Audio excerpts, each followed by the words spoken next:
আজকে Indian visa নিয়ে কিছু একেবারেই সাধারণ আলাপ করব যে অনেকেরই অনেক জিজ্ঞাসা আছে ইন্ডিয়ান ভিসার ব্যাপারে।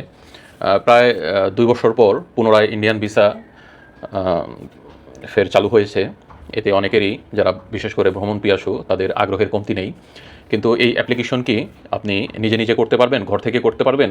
মানে ঘরে বসে আপনার হাতে যেই মোবাইল ফোনটা আছে এই মোবাইল ফোনটা দিয়ে খুব অনায়াসেই করতে পারবেন। যে আমি আমার ব্যবহৃত এই ফোনটি দিয়েই আমি ইন্ডিয়ার ভিসার জন্য আবেদন করেছি সম্পূর্ণ, এবং স্লটও নিয়েছি নিজে নিজেই, এবং জমা দিয়েও এসেছি, এবং আপডেটও খুব পজিটিভ, এটা গ্রান্টেড হয়েছে। তো আমি আপনাদেরকে, যারা বিশেষ করে একেবারেই নতুন ইন্ডিয়া যেতে ইচ্ছুক, তাদেরকে খুব সংক্ষেপে দেখাবো যে আসলে কিভাবে আপনি আপনার হাতে থাকা মোবাইল ফোনটি দিয়ে আপনি ভিসার জন্য আবেদন করতে পারেন। প্রথমেই আপনাকে চলে যেতে হবে ইন্ডিয়ান ওয়েবসাইটে, যেখান থেকে আপনি আবেদনটি করবেন। আপনি গুগল ক্রোম ব্রাউজার থেকে যেতে পারেন। ইন্ডিয়ান আইব্যাক, মানে সংক্ষেপে যেটা iBackBD.com, এই ওয়েবসাইটে ঢুকলে আপনাদের একটা বিষয় আমি দেখাচ্ছি, যেটা অবশ্য পরের বিষয়, সেটা আগেই দেখিয়ে রাখছি, যেটা আপনাদের প্রয়োজন হবে অবশ্যই। এখানে ঢুকলে আপনি দেখবেন যে অ্যাপ্লাই অনলাইন, উপরে বুক ইউর অ্যাপয়েন্টমেন্ট। অ্যাপয়েন্টমেন্ট নিতে আপনার অবশ্যই আইডি করা লাগবে, সেজন্য এটার একটু সিস্টেমটা দেখাচ্ছি। বুক ইউর অ্যাপয়েন্টমেন্ট এখানে ক্লিক করলে এভাবে একটা নোটিশ আসবে যে 12টা থেকে 5টা পর্যন্ত আপনার রবি থেকে বৃহস্পতিবার পর্যন্ত স্লট খোলা থাকে। সেগুলো নিতে নর্মাল মেসেজ এগুলো কেটে দিয়ে টেক ইউর অ্যাপয়েন্টমেন্ট এখানে যদি আপনি ক্লিক করেন, তখন এরকম একটি ইন্টারফেস দেখতে পাবেন।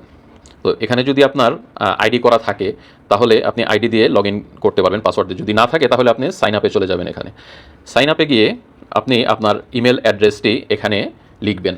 তবে এখানে একটি গুরুত্বপূর্ণ বিষয় যেটা আপনাকে অবশ্যই মনে রাখতে হবে, যে আপনি এখানে যেই ইমেল অ্যাড্রেসটি দিয়ে আপনার আইডি তৈরি করবেন, ঠিক এই ইমেল আইডিটি আপনার ইন্ডিয়ান ভিসা অ্যাপ্লিকেশনে যেখানে আপনার ইমেল আইডি চাবে সেখানে হুবহু সেমটাই দিবেন।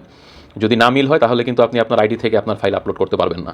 তো এখানে আপনার ইমেল আইডি দিবেন, তারপর আপনার ইমেলে একটি ওটিপি চলে যাবে, সেটাকে আপনি এখানে কপি পেস্ট করে দিয়ে দিবেন, তারা ওকে করে দিবে। তারপরে আপনার হাতে থাকা মোবাইল ফোনটির নাম্বার দিয়ে এখানে ইমেলের মধ্যে ওটিপি দিয়ে তারা ভেরিফাই করবে। হয়ে গেলেই আপনার আইডি তৈরি হয়ে যাবে। পরবর্তীতে আপনি অনায়াসেই এই পেজ থেকে লগ ইন করতে পারবেন। যখন আপনার স্লটগুলি ছাড়া হবে তখন আপনি ঠিক এই আইডি থেকেই আপনি করতে পারবেন। তো এটা ছিল আপনার আইডি তৈরি করার বিষয়টা। তারপরে আমরা যদি ফের এই পেজটাতে চলে আসি, তখন আবার এখানে থ্রি ডট দিয়ে অ্যাপ্লাই অনলাইন, এই অ্যাপ্লাই অনলাইনে আমরা ক্লিক করব। যেহেতু আপনারা মোবাইল থেকে করবেন, এজন্য আপনাকে মোবাইলের ইন্টারফেসটাই দেখাচ্ছি। এই পেজটা কিছুক্ষণ থাকবে, 2-3 সেকেন্ড, তারপর এখানে চলে আসবে। এখান থেকে আপনি এই যে অরেঞ্জ কালারের যে বাটনটা অনলাইন ভিসা অ্যাপ্লিকেশন, এখানে আপনি ক্লিক করবেন। ক্লিক করলে আপনার এখানে ইনফরমেশন চেয়ে এই পেজটি আসবে। তখন আপনি যে এখান থেকে খুব অনায়াসে select your country, Bangladesh, select mission, আপনি যেই মিশন মানে আপনার যেটা বিভাগ থাকবে সেই বিভাগ অনুযায়ী আপনি সিলেক্ট করবেন। চিটাগাং হলে চিটাগাং, ঢাকা হলে ঢাকা দিবেন। তারপর nationality Bangladeshi, date of birth, এগুলি খুব কমন বিষয়। এই যে ইমেল আইডিটা চেয়েছে, এই ইমেল আইডিটার কথাই বলেছিলাম, যেটা আপনি অ্যাপয়েন্টমেন্ট আইডি তৈরিতে যেটা ব্যবহার করবেন এখানে ঠিক হুবহুটাই দিবেন, এবং ভিতরের পেজে গিয়েও যে ইনফরমেশনগুলি চাবে সেখানেও ঠিক এভাবেই দিবেন। তো এভাবে পুরোটা কমপ্লিট হয়ে গেলে আপনি এটাকে এই পেজ থেকে আপনাকে নিয়ে যাবে আবার আরেকটা পেজে, যেখানে বিস্তারিত সব কিছু থাকবে। তখন আপনার একটি টেম্পোরারি ফাইল নাম্বার দিবে তারা উপরে, যে অনেক সময় দেখা যায় যে লগ আউট হয়ে যায় বা বিদ্যুৎ চলে যায় বা যে কোনো কারণে পেজটা আর রানিং হয় না, ভ্যানিশ হয়ে যায়, তখন আপনি ওই টেম্পোরারি আইডিটা দিয়ে বাকি কাজগুলি আবার করতে পারবেন। তো এটা আমি বিস্তারিত দেখাচ্ছি না, আপনারা তখন এই পেজ থেকে এই অপশনটা থেকে করতে পারেন, কমপ্লিট পার্টিলি ফিলেড ফর্ম। এই অপশন থেকে আপনি ওই নাম্বারটা দিলেই তখন আবার বাকি কাজটুকু চালিয়ে নিতে পারবেন। তো এটা ছিল মোটামুটি একটা সাধারণ বিষয়। আমি দেখালাম না, কারণ এটা করতে গেলে আমার আবার একটা অ্যাপ্লিকেশন করা লাগবে। তো আমার আপাতত কোনো অ্যাপ্লিকেশন এরকম করার নেই, সেজন্য আর দেখালাম না। তো আপনারা এটা খুব ইজিলি পারবেন, খুব সহজ বিষয়গুলি। তারপরে যদি কোনো জায়গায় ইনফরমেশনের জিজ্ঞাসা থাকে তাহলে আমাকে অনায়াসে করতে পারেন। তো আমি ঠিক এভাবেই নিয়েছিলাম, এখান থেকে এই অ্যাপ্লিকেশনটা ফিল আপ করেছিলাম। তারপরে ফাইল হয়ে গেলে একটি তারা ফাইল দেবে পিডিএফ আকারে, যেটা আপনার কাছে চলে আসবে। চলে আসলে তখন আপনি ওই ফাইলটিকে, আপনার মোবাইলেই থাকবে, গুগল ক্রোমে ডাউনলোডে থাকবে সরি। যখন আবার আপনি প্রতি বৃহস্পতিবার, এখন তো 15 দিনের করে ছাড়ে, তখন আপনি ওই দিন ওই যেভাবে দেখালাম যে আইডি লগ ইন করতে হবে আপনার অ্যাপয়েন্টমেন্ট, সেখানে আইডি লগ ইন করবেন, তারপর তারা ওটিপি পাঠাবে, ওটিপি পাঠিয়ে কনফার্ম হবে। তারপরে আপনার ফাইল সিলেক্টে চলে যাবেন। তারপর ফাইল সিলেক্ট চলে গেলে তারপরে আপনার ডেট নিয়ে অ্যাপয়েন্টমেন্ট নেবেন, স্লট নেবেন যেটা আর কি, তারপরে পেমেন্ট করবেন। তারপরে তারা আবার একটি আপনার পেমেন্ট সাকসেসফুল হলে তারা একটি পেজ দিবে, সেই পেজ থেকে আপনারা প্রিন্ট আউট করে নেবেন, যেই পেমেন্ট স্লিপটা দিবে ওটার মধ্যে আপনার লেখা থাকবে কত তারিখ কতটা থেকে কতটা পর্যন্ত আপনার জমা দেওয়ার টাইম। ওই পেমেন্ট স্লিপটি অবশ্যই আপনার গুরুত্বপূর্ণ, বিশেষ করে আইভ্যাক সেন্টারে ঢুকতে গেলে ওটা দেখে আপনাকে মূলত প্রবেশ করতে দিবে, এরপর মূলত আর কাজ নেই। এখন আপনি যদি স্লট পেয়ে যান, উদাহরণ আপনি 11টা থেকে 12টার মধ্যে স্লট পেলেন, তখন আপনার কাজ হবে খুব সকালেই চলে যাওয়া, কারণ যমুনা ফিউচারের আশেপাশের রাস্তাগুলি এখন মেরামতের কাজ চলছে, পানির পাইপ বসানোর কাজ চলছে, যার কারণে রাস্তা অনেক যানজট পরিপূর্ণতা থাকে। তো সকালেই চলে যাওয়ার চেষ্টা করবেন, লাইনে দাঁড়িয়ে যাবেন। আমি 9 তারিখের স্লট পেয়েছিলাম, তখন আমি খুব সকালেই চলে যাই, তারপর 11টার আগে আগেই চলে যাই, তখন লাইনে কিছুক্ষণ দাঁড়িয়েছিলাম, তারপরে আমাদের ভিতরে ঢুকিয়েছিল সিকিউরিটিরা, তারপর লাইনে কিছুক্ষণ দাঁড়িয়ে তারপর ভিতরে প্রবেশ করলাম। কিন্তু এখন হয়তো ওনাদের জনবল কিছুটা সংকট আছে, এই জন্য অনেকটাই দেরি হয়। যেমন আমার 12টা থেকে 1টার স্লট ছিল, কিন্তু আমাদের কাজ সেরে বের হতে হতে প্রায় 2:30 বেজে গিয়েছিল। তো যাই হোক, ওখানে সুন্দর বসার জায়গা আছে, তো সেদিন গিয়েছিলাম, প্রায় অনেকক্ষণই লেগেছিল জমা দিতে। আবার সেদিন দেখা হয়ে গিয়েছিল ভারতের হাই কমিশনার বাংলাদেশে নিযুক্ত যিনি আছেন, দীনেশ ত্রিবেদী, উনি একটি বাচ্চাদের খেলার ঘর উদ্বোধন করতে গিয়েছিলেন, তো ওনার সাথেও সাক্ষাৎ হয়ে যায়।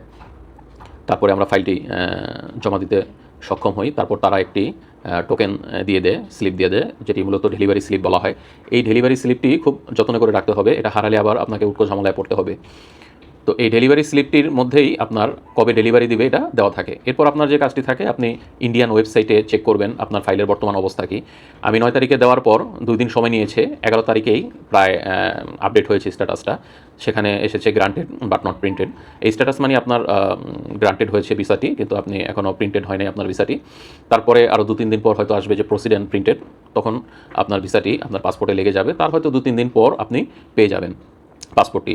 এখানে একটি বিষয়, আপনি যতক্ষণ না মোবাইলে মেসেজ না আসবে ততক্ষণ আপনি অপেক্ষা করবেন, এর আগে গিয়ে মূলত লাভ নেই, কারণ ওই তারা যখন রিসিভ করে পাসপোর্টগুলি তখনই আপনার মোবাইলে অটোমেটিক মেসেজটা চলে যায়। তো দেখা যায় যে তারা টোকেনের মধ্যে, ডেলিভারি স্লিপের মধ্যে আপনার এই যে ডেটটা দিয়েছে এই ডেটের আগে হতে পারে, পরে হতে পারে। এখন অবশ্য ভিড় কিছুটা কম, যার কারণে 14 দিন সময় নিয়েছে, এর আগেই হয়ে যেতে পারে। তো এই বিষয়গুলি মাথায় রেখেই আপনি ইন্ডিয়ান ভিসা করতে পারেন। তো এটা ছিল আমার সংক্ষিপ্ত একটি ভিডিও, যেখানে আমি বোঝানোর চেষ্টা করেছি যে আসলে আপনি ইচ্ছে করলেই নিজ থেকে আপনি মোবাইল থেকেই আপনি আবেদনটি করতে পারেন, এবং ইন্ডিয়ান ভিসার জন্য যে 2x2 সাইজের ছবি লাগে, এই ছবিটি আপনি স্টুডিও থেকে তুলে নেবেন, তুলে নিয়ে নিজ ক্যামেরা দিয়ে ছবিটা তুলে আপনি মোবাইল থেকে আপলোড করতে পারবেন, এবং আপনার পাসপোর্টের যে ইনফরমেশন পেজটা থাকে ওইটার ছবিটা তুলে নেবেন, ওটাকে পিডিএফ ফাইল করে নেবেন, আপনার অ্যাপ্লিকেশনে ওভাবে আপনি আপডেট করবেন, তারপর আপনি সহজে দিয়ে দিতে পারবেন। এখানে আরেকটি গুরুত্বপূর্ণ বিষয় হচ্ছে যে আপনার ফাইল রেডি করবেন কিভাবে, মানে আপনি ফাইলগুলি সাজাবেন কি করে, সেখানে আপনার একটি গুরুত্বপূর্ণ বিষয় রয়ে যায়। সেটা যদি আমি বলতে যাই, যে আপনি যখন ফাইলগুলি সাজাবেন ধারাবাহিকভাবে সাজাতে হবে, এলোমেলো করে সাজালে কিন্তু হবে না।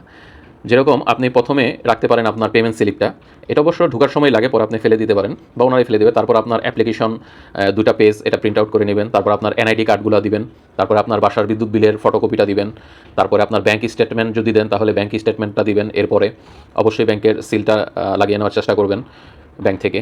তারপর ব্যাঙ্ক স্টেটমেন্টের পরে রাখবেন, আপনি যদি প্রাইভেট সার্ভিস হোল্ডার হন তাহলে আপনার প্রতিষ্ঠান থেকে লাগবে একটি কাগজ, তারপর পাসপোর্ট, তারপরে যদি আপনার পুরানো ভিসা থাকে তাহলে সেই ভিসাটির কপি আপনি দিতে পারেন। তো এভাবে ধারাবাহিকভাবে আপনি সাজাবেন।